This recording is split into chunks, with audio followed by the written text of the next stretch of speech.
Foukje Dillema wie in de jaren na de oorlog bij de vrouwen 4 wijde vluchtste op de 100 en de 200 meter. Maar het verhaal krijgt een vreemde wending als de Friesin schorst wordt.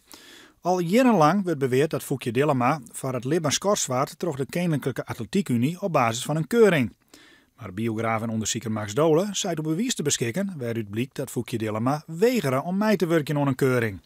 Het zou staan in de notulen van de Atletiekunie uit 1950. Ja, verslag van de gecombineerde bestuurs- en TC-vergadering van zaterdag 8 juli 1950. F. Dillema heeft afgeschreven voor de keuring. De Vries zal indien nodig contact met haar opnemen. Tot nu toe is altijd aangenomen dat Foukje Dillema is geschorst na een keuring in het Westeinde ziekenhuis in Den Haag. Maar nu blijkt dat ze geschorst is omdat ze niet naar die keuring is gegaan. Ja, mogelijk wist zij dus dat als ze naar die keuring ging, dat problemen voor haar zou gaan opleveren. Dat er dus waarschijnlijk meer aan de hand met haar was dan we tot nu toe hebben aangenomen. Familie van Foukje Dillema had grote twijfels over het nijs. Nevens haar binnen de betrouwbare bron die zeggen dat er wel degelijk een keuring west had. Ze vinden het spietig dat dit verhaal nog naar boeten kwam is, maar willen even net voor uw camera reageren.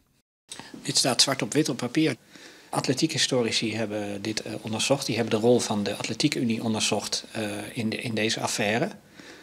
Omdat ze waarschijnlijk ook ontevreden waren over de manier waarop mensen hebben gerapporteerd over deze zaak.